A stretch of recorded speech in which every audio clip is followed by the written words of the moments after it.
when you're having a baby, there's a lot on your mind.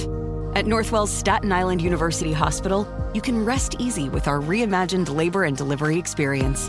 Our new Grapuso Women and Newborn Center provides private suites, overnight accommodations for a loved one, and a top-level NICU, all powered by the team that cares for the most moms and babies in New York. It's care made for Staten Island and made for you. Visit northwell.edu/newbaby. Staten Island University Hospital. Raise health. Jack Daniels is proudly served in fine establishments, questionable joints, and everywhere in between. So, no matter where you go, in every bar, you'll always know someone by name. Jack. Jack and Coke? Shot of Jack? Jack Daniels, please. Right away. That's what makes Jack, Jack. Please drink responsibly. Responsibility.org. Jack Daniels and Old No. 7 are registered trademarks. Copyright 2025 Jack Daniels. Tennessee whiskey. 40% alcohol by volume. 80 proof. The Dr. Sky Experience. Entertaining and informative. On the Red Apple Podcast Network. At 6 minutes after the hour, ladies and gentlemen, we come on the air here on Talk Radio 77 WABC with exciting information about the mysteries of the universe and so much more. We appreciate you, of listeners around the nation, around the world. The contact number, as always, is 1-800-848-9222. And as often mentioned, and rightfully so, we love all the emails we get. That's simple. You can send me one at just drsky@wabcradio.com. And, of course, don't forget the many great talk show hosts that occupy the powerhouse here, 77 WABC. You can go, of course, to the many podcasts. That's easy, wabcradio.com or redappleaudionetworks.com. And I mean this. I want to say thank you to our helmsman. What's a helmsman? Someone who navigates this imaginary starship through time and space, and that's a thank you to both Tony and Bill. Navigating this powerful signal out beyond the planet, and who knows, maybe out into the universe, and that is an important story. We continue now as we move toward more of the traditional topics that we talk about, astronomy, space, aviation, and weather. With no stranger to the microphone, a good friend of mine over the years, we've talked, we've never met, but hopefully one day we will. His name is Rod Pyle. Who is he? He's an American author, a journalist, a public speaker, a former television producer, and an educator who concentrates on subjects regarding spaceflight and beyond. Rod Pyle is the editor-in-chief of Ad Astra magazine, a print and digital quarterly, published by the great National Space Society. He's also an author of 20-plus general market nonfiction books and so much more. A hearty welcome to Rod Pyle. Good morning and good evening to you on the West Coast. Dr. Sky, thank you for that great intro. How are you? I'm doing great, my friend. You know, I balance the show out here, and I get a lot of positives.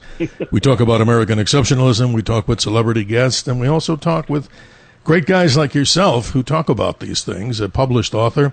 What's your latest book, if you don't mind sharing that with the audience? I'd like to hear that. I did 4 in 2019, but of those, I think the bestseller was First on the Moon, an Apollo 11 book, and the one that's still getting the most business is called Space 2.0, which is look at the next 20 years of space flight in terms of policy and development and all that. And that's, I think, still being used by Space Force and the Air Force for their undergrad training. Well, that's great. You know, I never asked you this. How did you get started in this with the passion for space? I mean, everybody has a story. What's yours in a brief synopsis? Oh, it's easy. I'm old. So, when I was, I think I was 11 when Apollo 11 landed. Right. And I had been following it since the late Gemini days. So, you know, the Apollo 1 fire, Apollo 8, probably one of the most daring human adventures ever. We went out to orbit the moon with just the command module and had that service propulsion system not fired to bring them home. That would have been a bad day. And, you know, it's hard for people that don't go as far back as you and I do to remember that there was a time when these incredible adventures of exploration were heading off the moon as often as every 10 weeks. Yes, and it's amazing. They almost became routine, And then we locked ourselves into orbit for almost 50 years. So, but, you know, I was still fascinated with it. The problem was I didn't have the chops you did to go out and get a PhD in anything, much less astronomy. Well, let me qualify something here. I want to mention something briefly on this. If we talk about some great things about Apollo first, let's talk about this. We had a couple of weeks ago, we had a very interesting guest on here. we had Don Iles. Now, many of the people have heard the repeat of this. I thought it was so important, and I know you know a lot about this. He was the gentleman, in case people out there didn't hear this, who he describes himself as a hippie of the 60s working at MIT in a special computer laboratory to do what, Rod? To develop the landing software for the Apollos. And he actually worked with the astronauts in the simulator. Kudos to him. I mean, can you imagine that, ladies and gentlemen? And Rod, isn't that crazy how you could even imagine how you could land something? It's hard enough to land an airplane for some people, right? God bless. But imagine doing that. Isn't that a great testimonial to technology and sheer genius, in my opinion? Well, and considering that, most of this stuff was baselined by the mid-'60s, so you're really talking about 1950s technology that was set on fire. So they went from room-sized computers, you remember the big mainframes, late 50s, early 60s, to this thing the size of a briefcase that could fly in the lunar module and the command module. First use of integrated circuits, magnetic core memory, but, you couldn't erase it, which is good. And this incredible computer that, while very primitive by the day standards, that could barely run your toaster oven, got them to the moon and back, landed them on the surface. Now, there was, in many cases, most cases, astronaut intervention, because no real astronaut's going to let a computer land his lunar module. But and they had an interesting system. I'm sure you've seen the lunar modules from the inside. They've got etchings on the windows that the astronauts, special guest. depending on their I'm height, just curious. Oh, there you are. You're bouncing around in there in the electronic cyberspace, but I think we got you there. Are you with us, Rod? Okay. Yes, I am. Okay. Okay. Go ahead. I'm sorry, sir. So no problem. So the computers were running things, but the astronauts, of course, took over either if they started to drift or for that final landing stage. And they had etchings on the windows of the lunar module that they looked past, and it was a very, dumb, simple analog method of doing it, but put together it worked. But yeah, that software was incredible and really efficient because they had almost nowhere to store it. So Iles and, of course, Margaret Hamilton, who also worked at MIT, did an incredible job. Let's not forget her. You're right. I want to open the phone lines up here quickly because, ladies and gentlemen, we have an exciting hour with this gentleman, Rod Pyle, 1-800-84. And in all respect to somebody who I hope is still on the line, if Yetta in Manhattan is on the line. Good morning, Yetta. I know you had a question, if you're still with us, on space astronomy. Still here. Thank you for taking my call. Well, bless you. Thank you.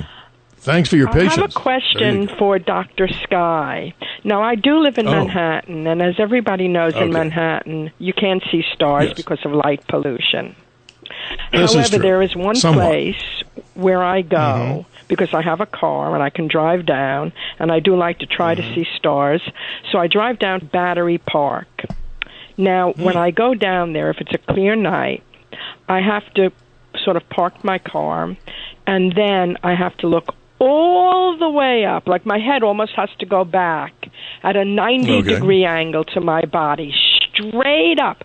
I wouldn't even say at the 12 o'clock spot because that would be wrong. I have to look straight up, and there is one star that I consistently am able to see. It's like a little dot in the sky, and the reason for my call is I want to know what star that is that I'm seeing. It's like a little silver And Yetta, dot. let me ask you, just to navigate here, this is recently you're talking about, right? Just recently? Yeah, it last is recently. Month, couple of months? Yes, it is. Here we go. Yetta, this is the answer that I'll give you, and it is accurate. We do this in Arizona. If you look up, ladies and gentlemen, Yetta, you're asking, toward the overhead point now, there's a brilliant star called Arcturus. And it appears to the eye, if you're in a darker location, you're seeing it as a dot. It is a dot because it's 37 light years away. And yet that star Arcturus is also written about in the book of Job in the Bible, about the way to Arcturus. But here's the story, Yetta. This is interesting. And Rod, you jump in on this too, because this is fascinating. The star is so important to people who are in Chicago. Why? Because during the turn of the century, there was a great exposition, we call it a World's Fair, in the 1930s, and they set a telescope on Lake Michigan with a little electric switch in there, and they looked at the star, that's Arcturus, and it opened up the World's Fair. But why that star? Because 37 years before, there was another great exposition in Chicago. So isn't that creative back then?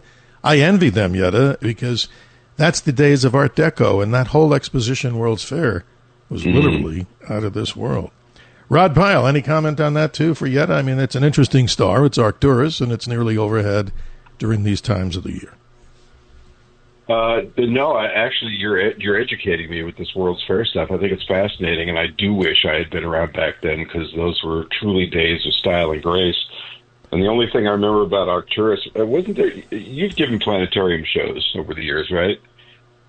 I have never done that. I mean, it's kind of something I'd love to do, but I've never been asked to do it. But anybody, it kind of scared me when I was a kid. Now, this is the human side, and probably a lot of other people. And yet, if you're still with us, the Hayden Planetarium in New York, we went there as kids, and my sister was crying. She was just like 3 years old. And now I figured it out because the projector, Yetta and Rod, looked like a giant insect. Yeah. And no, I haven't done a program, but I thought a little humor in the program. But Yetta, does that answer your question to the best of my ability? It does. I have one other fast question. Do you think it's possible that around that star there are planets with life on those planets?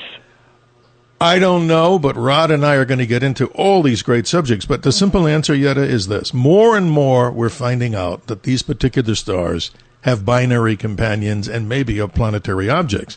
So here we go, Rod. I'm going to do a pitch to do another program that we're doing next Saturday.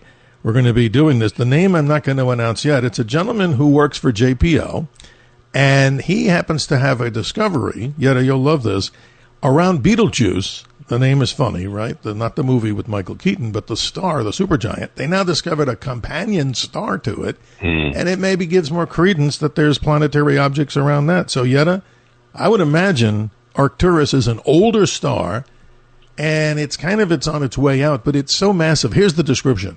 If the sun were in orange, Betelgeuse would be the size of a 6-story building compared to that orange. Yetta, we got to go, but keep your eyes to the skies. Thank you for calling. We appreciate you. Rod Pyle, the center of our guests, right here. You are it. Let's talk about this, what you study, and this is important. Give us an update on the NASA administrator and what's going on over there, and take us back to what happened so people know what might be happening.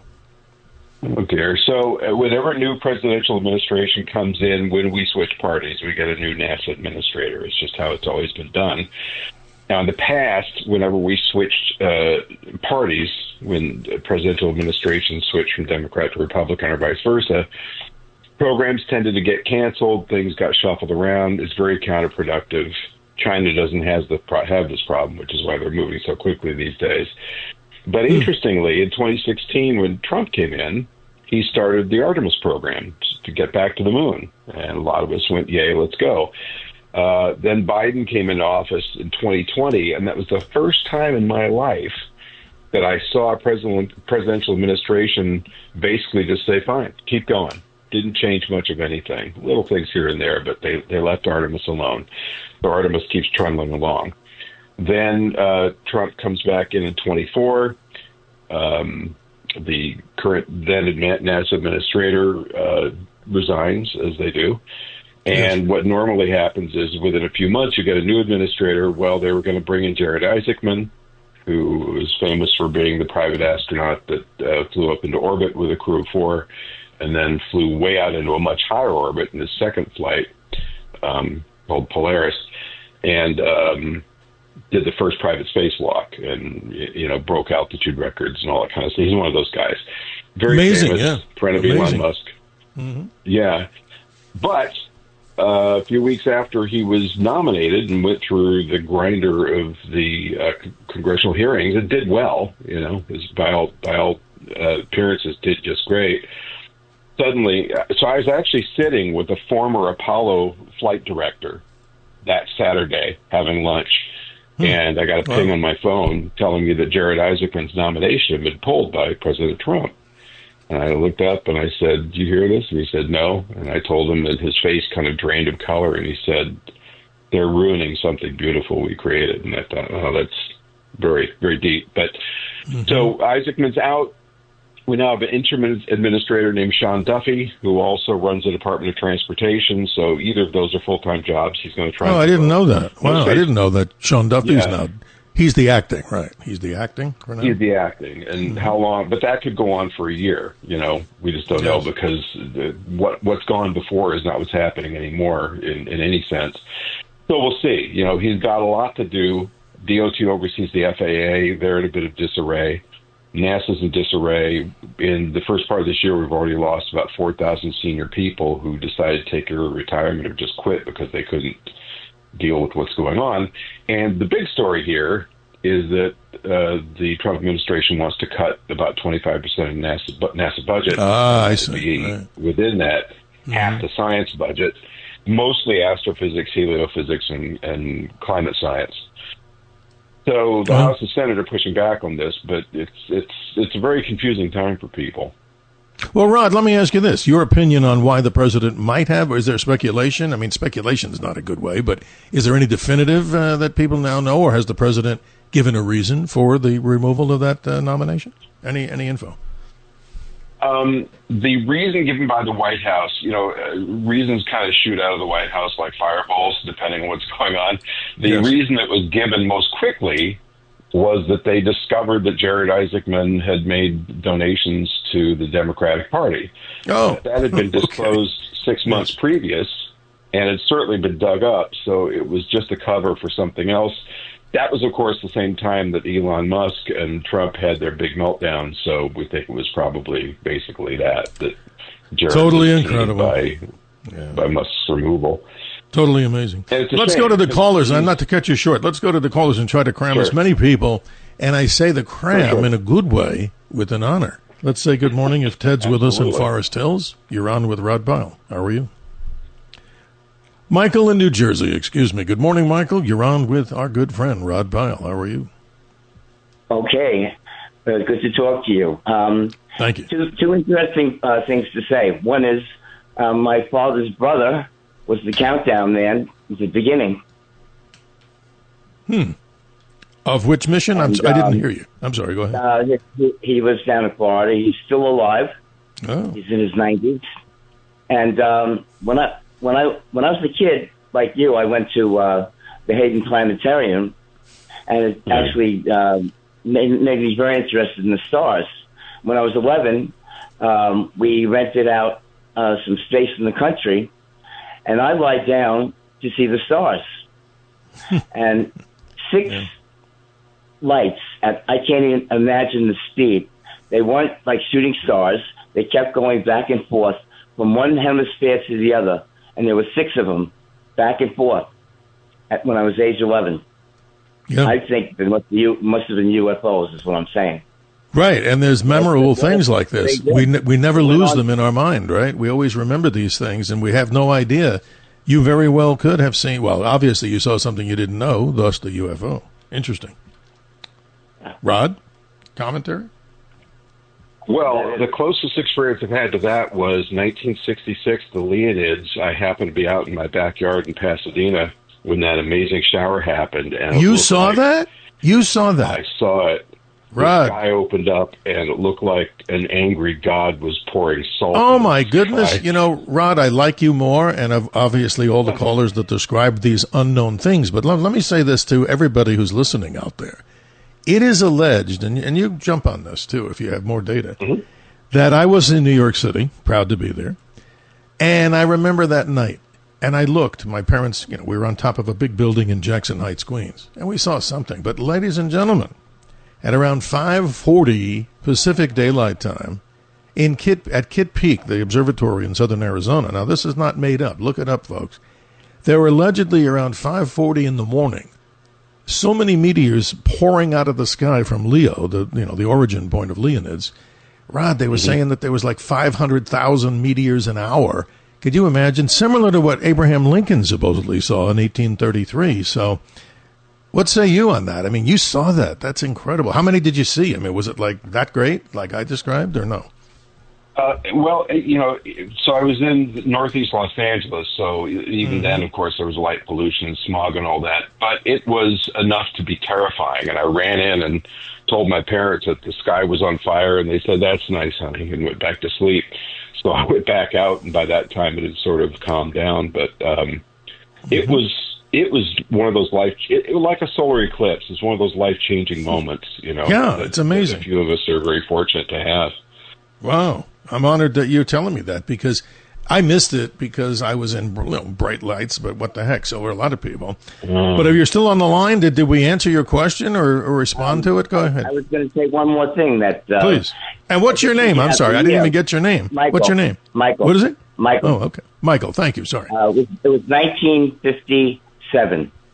I don't know if that's any help. It was something that, historically that happened. Wow. It was upstate New York. Wow. See, it goes into the annals of the unknown. That's the totally unknown. But so it is a UFO, Michael, right? Obviously. Yeah, that's true. Anyway, well, thank you so much for listening. No, thank you for being part of the Dr. Sky experience. I hope you'll continue to call us, and we do appreciate all the callers here on this particular archive. Rod, we've barely touched the surface here, and we're almost at the bottom of the hour with the hard break. But, folks, if you're on the line, like Kevin and Rockaway, hang on, stay on, because we want to hear from you and everybody else out there around the nation and the world. And I throw this one out, Rod. How about all the men and women that are truck drivers across the nation? They're listening, of course, or have the ability to listen to Talk Radio 77 WABC. Give us a call. Tell us where you are and tell us what you may be seeing if you're pulled over safely, of course. 1-800-848-9222. Rob, we got a whole bunch of subjects that I want to go through with you, and maybe we won't get to them in just 2 or 3 minutes, but you've got something you'll report to us a little later about the shuttle heist, something with the shuttle Discovery. We'll talk about this interstellar comet that's coming, the third of, kind of an iteration of something called an interstellar comet. We'll do a sky report together of what people can see, and you're telling us about something very bizarre here. They're bringing a reverse Andromeda strain into space? What is that in about 3 minutes? And I know you can do that. Let's start with that. Sure.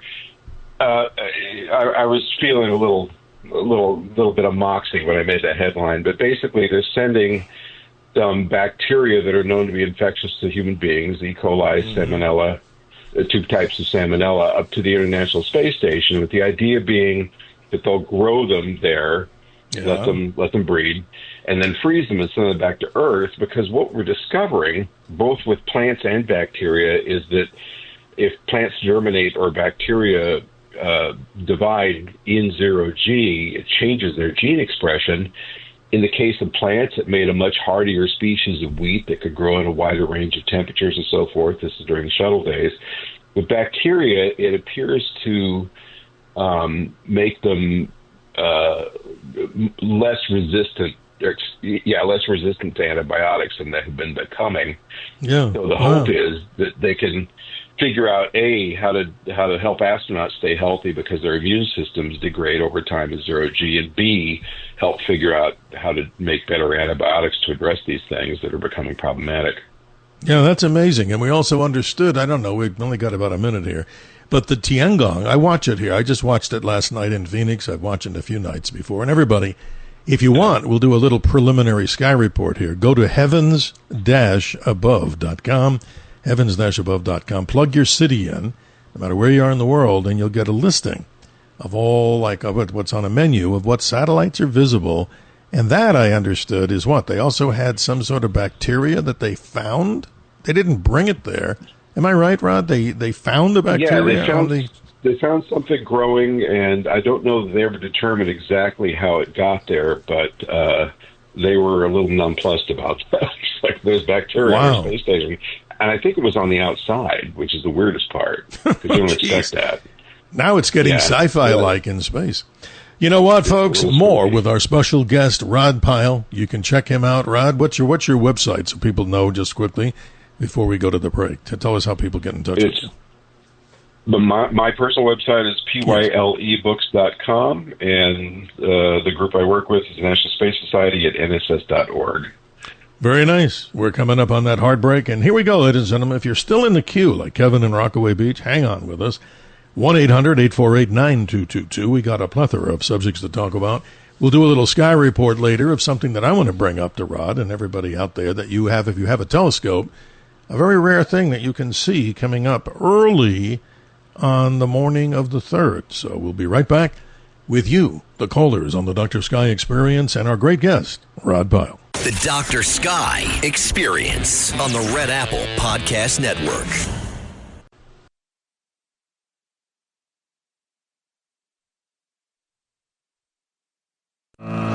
The Dr. Sky Experience. Entertaining and informative. On the Red Apple Podcast Network. 32 minutes after the hour. Thank you, Ross Mitchell. That voice that you hear there, ladies and gentlemen, he obviously does a great job over the many, many years that he's been a announcer for many radio stations and many national radio shows. And we want to thank Ross Mitchell. 32 minutes after the hour, we continue with our special guest, the author and space scientist himself, Rod Pyle.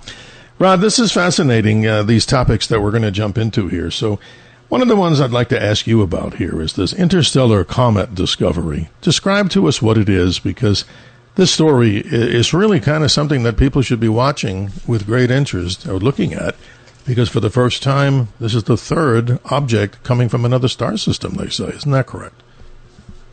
Yeah, so we had Oumuamua, which was, I think, in 2016, and that was the first interstellar object that was tracked and confirmed. And these are coming, you're the astronomer here, but these are coming from outside the solar system at kind of an oblique angle to the ecliptic and whizzing in, going past the sun, and then going back out. We're talking like 130,000 miles per hour. I mean, these are moving very quickly. So Oumuamua was one. Another one was called Borisov, and now we've got the uncreatively named 3I Atlas.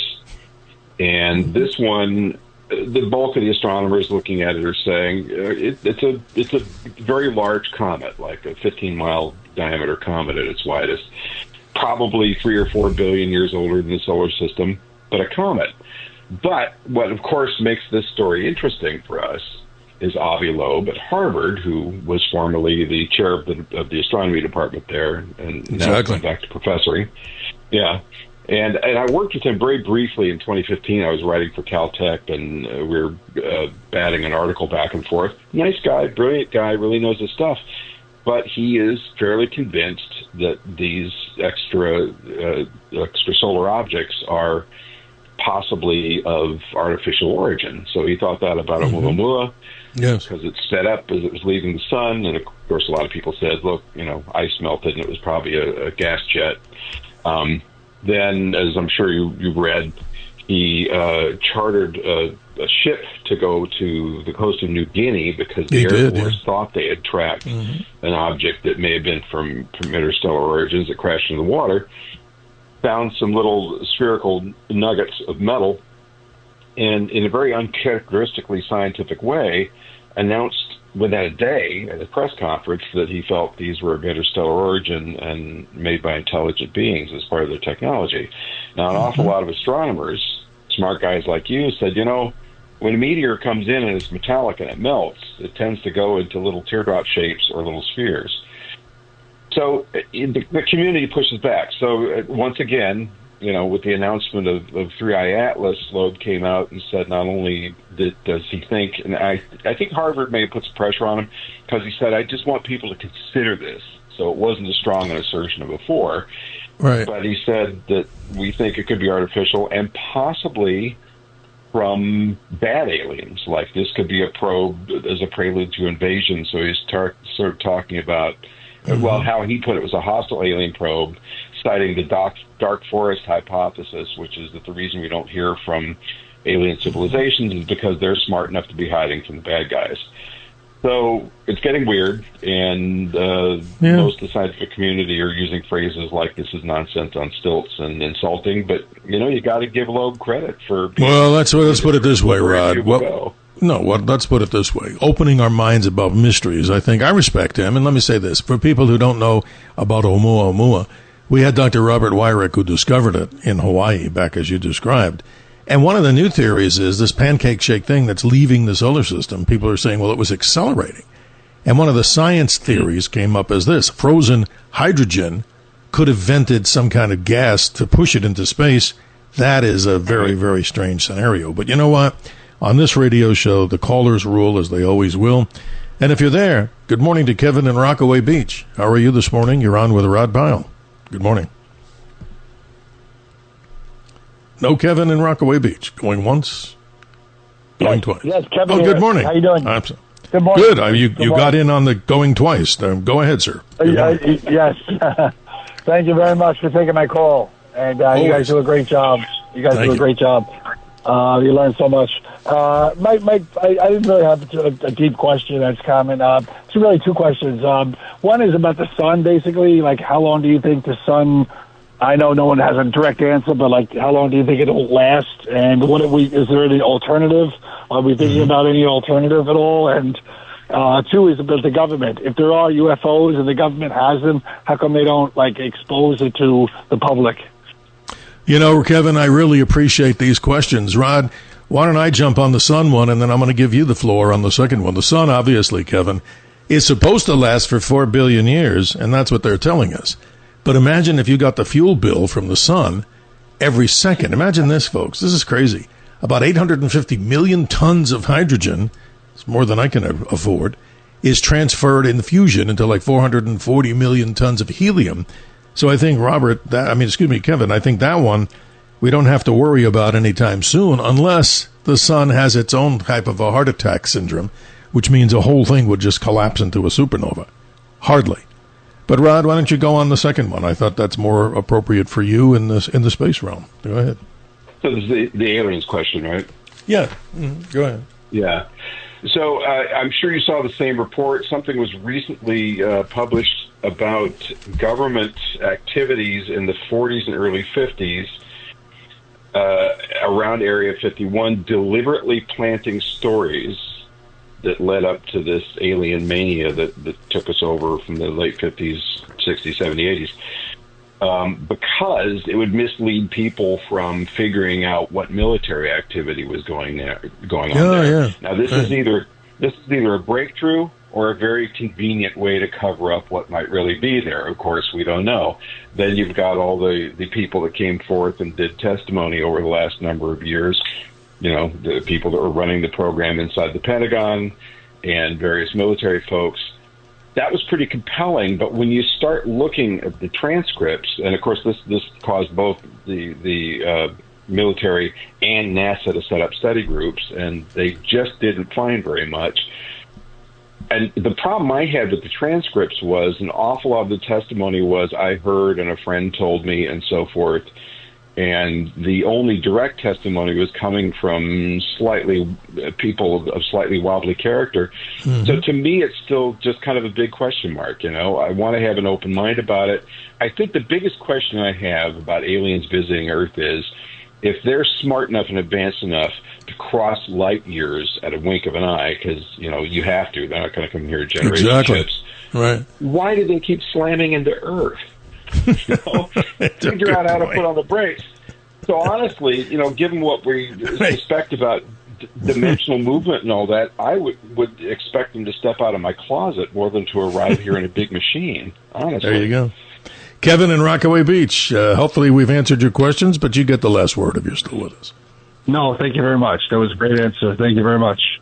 Thank you. Hope you'll stay with us in future programs on the Dr. Sky Experience.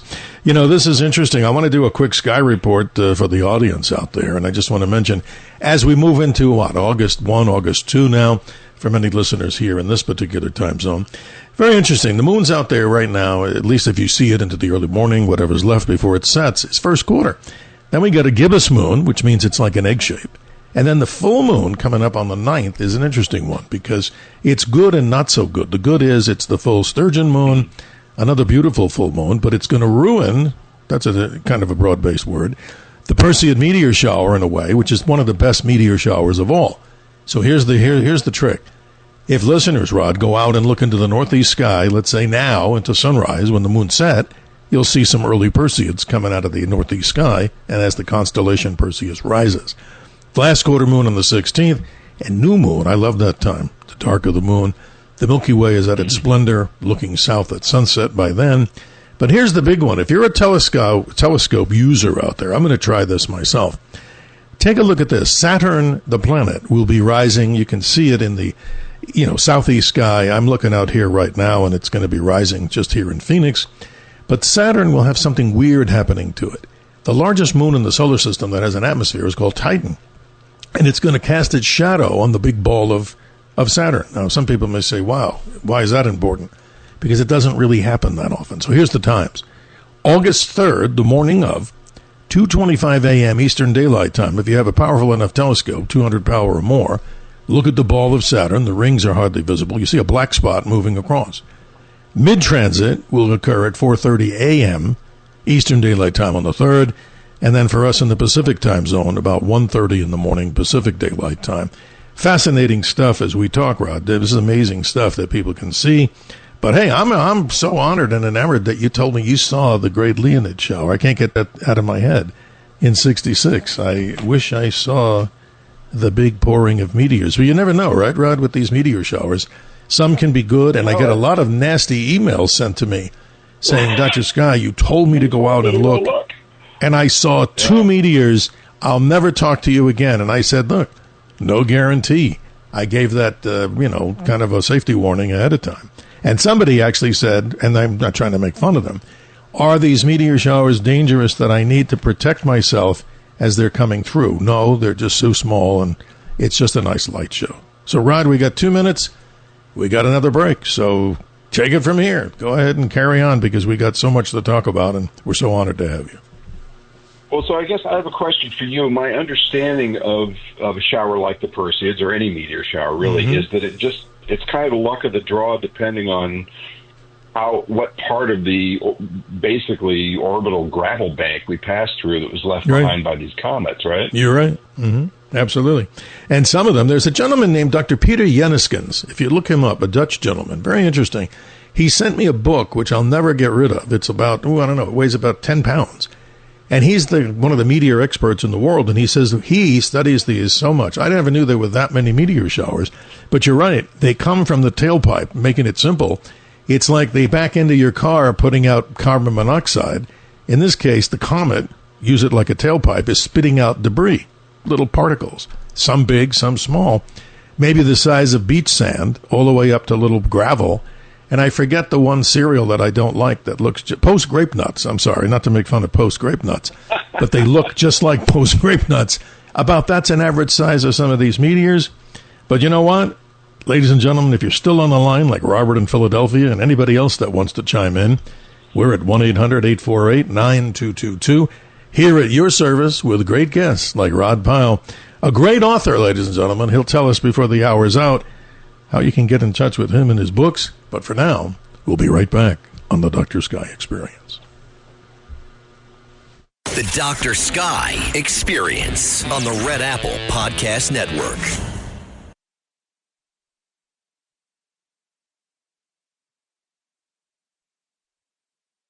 The Dr. Sky Experience. Entertaining and informative. On the Red Apple Podcast Network.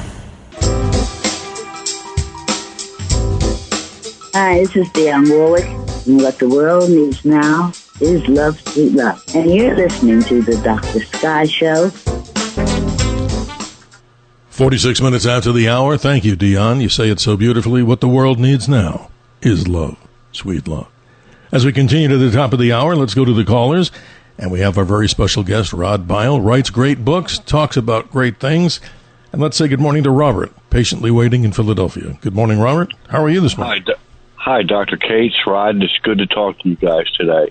And I had a question with 2 quick questions on top of it.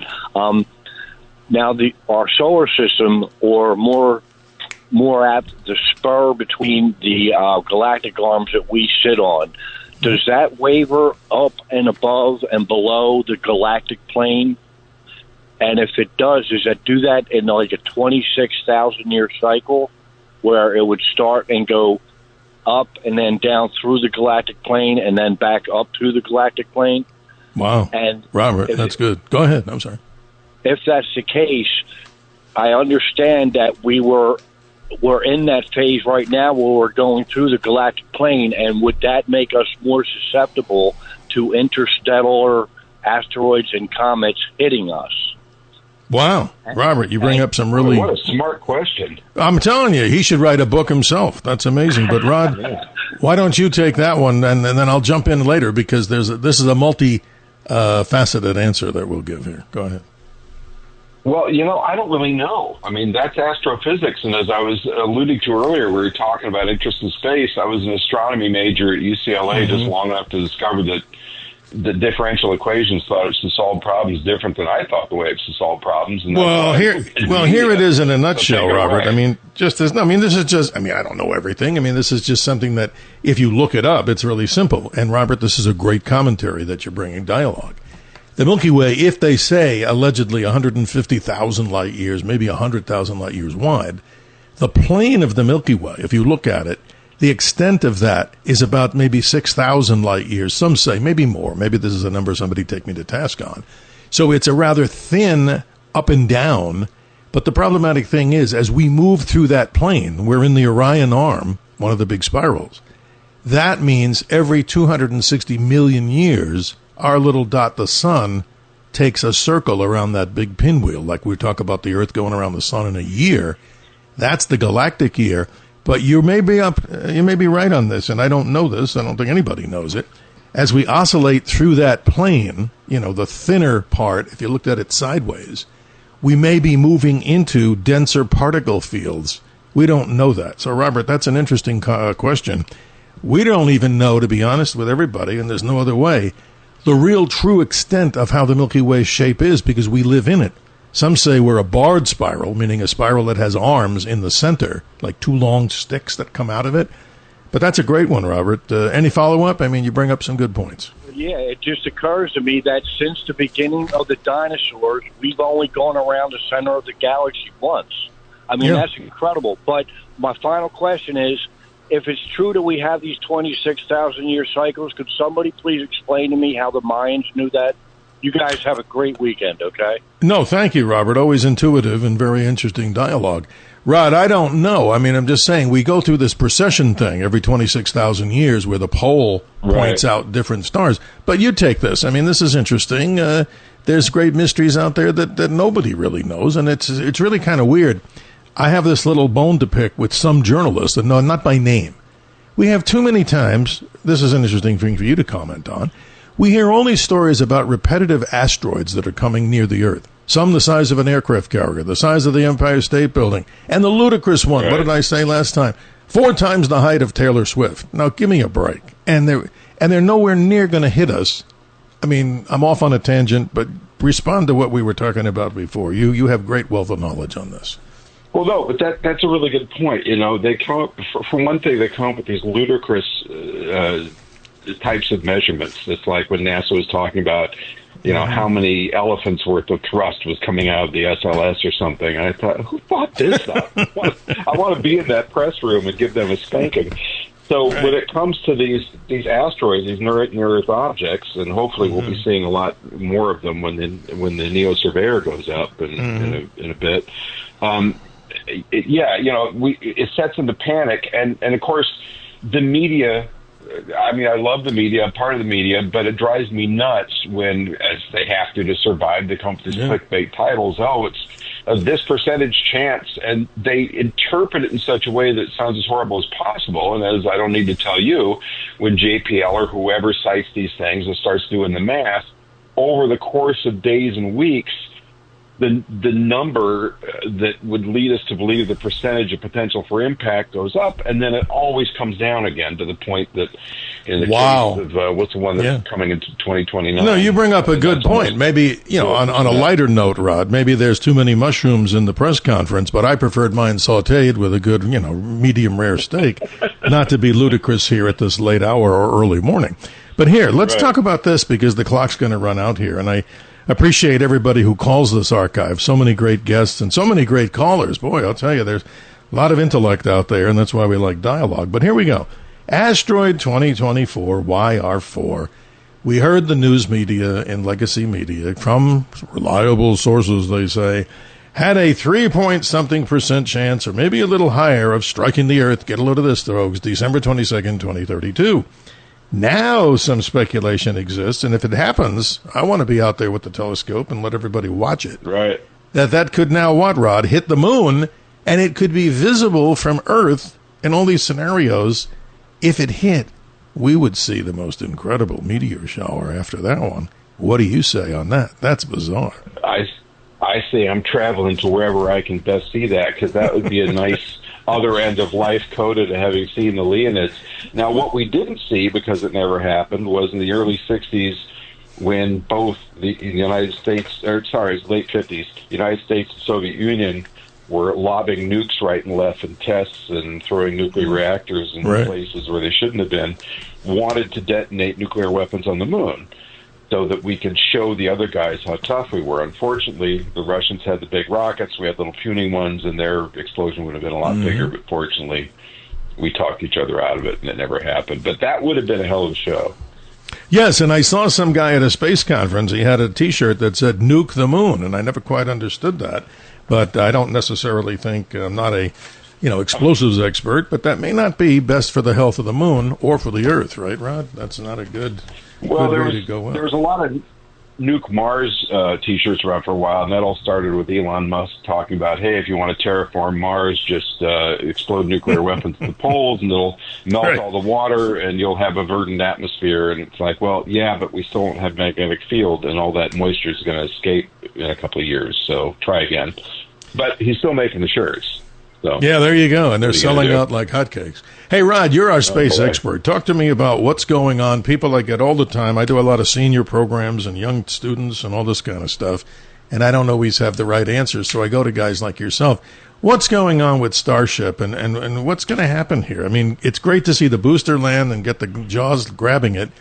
But what's the next phase and what do you think has to happen before Starship can be functional? Well, what's frustrating about it is they keep changing the design of ship, which is the upper stage, the Starship itself. So they got the booster pretty well worked out, although they have made changes on that. They've made changes in how it stages with this hot staging thing. So instead of kicking the booster loose before it fires its rockets, the upper stage just fires its rockets to basically push the booster away. I'm simplifying it, but the problem is they keep extending Starship because Elon wants it to be able to carry more mass, and they're trying to work up to develop the lunar lander they promised NASA a number of years ago, which is nowhere near close to being ready. Right. And every time they do that, it makes testing harder because other things go wrong. When you change something up in the middle, that may or may not affect something in the back where the engines are living or where they've been having these fires and explosions. So, those of us who actually want the United States to beat China back to the moon, which is the whole reason Trump started the Artemis program in 2016, we've got to get going. Now, we've got a good rocket. SLS is not popular, but it flies, Space Launch System. The Orion capsule works. We know that. We're going to be testing that next year with the flight past the moon, not landing. But in terms of getting the lunar surface, this is a game either between SpaceX or Blue Origin, who is also building a lander, and neither of them appear to be anywhere near ready. So we haven't seen any tests of the Blue Origin system. They're going to fly a dummy lander up there next year, I think, or later this year. Yes. But the real concern is SpaceX. There's a lot of promises made. There's a lot of money spent there, and they are going, for them, very slow, and we still haven't seen Starship even reach stable orbit. You're absolutely right. I mean, we watch these, and it's not laughable. I mean, God bless. I'm amazed at his technology with his company, like many people are. I mean, when do you see a rocket with 16 million plus pounds of thrust, doubling more than that of the Saturn V? That has alone to be, commendable and given science awards and such for aerodynamics, for engineering, for aerospace. You bet. But I think in closing, we got a few minutes here before we blink out just temporarily here. This is interesting. I think it's got a long way to go. I mean, I don't be negative here to the audience, and certainly not to you. You know more about it. I don't think any manned exploration of Mars is going to take place anytime soon. Give us your latest. If Starship would work, and that's the platform, look in your crystal ball. When do you think that's going to be a habitable, doable journey to Mars to do it right? What year? I mean, before anybody goes, we have to get enough robots there to start processing oxygen and water and actually helping construct the habitats, because you've got to be under a couple of meters of dirt and rock to be safe from the radiation, or underground in a cave, and we don't know for sure there are any. So that's one thing. Mm-hmm. Radiation mediation, as we've discussed before, is a big deal, and as far as any of us know, none of that's been designed into Starship. It's just a big, thin stainless steel tube. Yeah. So you got to figure out, you don't want your astronauts dead before they land on Mars, and between zero-G effects on the bones, on vision, on brain function. Then there's radiation and all the nasty thing that happens to the human body with that.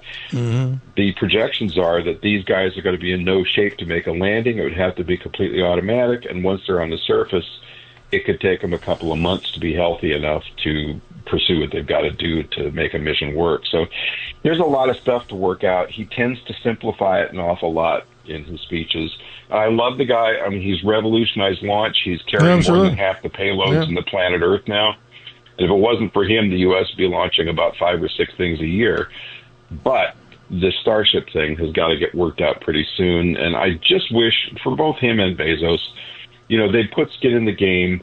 I wish they'd put in more, because they could make all this happen in a matter of a couple of years if they started spending a significant amount of their fortune. We got to run. Rod Pyle, how do they get in touch with you real quick as the clock runs out? Pylebooks.com, contact information on the tab.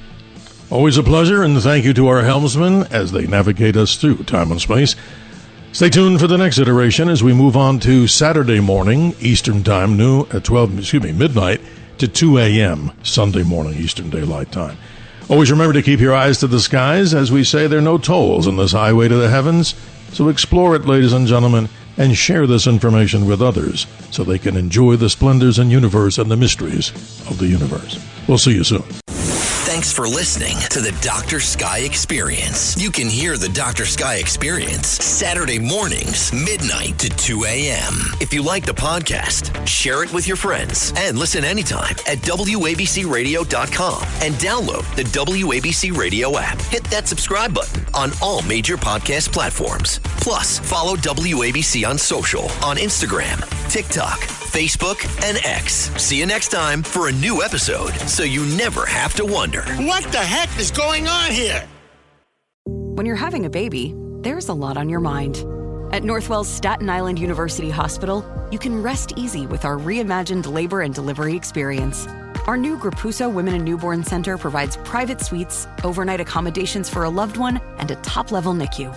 All powered by the team that cares for the most moms and babies in New York. It's care made for Staten Island and made for you. Visit northwell.edu/newbaby. Staten Island University Hospital. Raise health.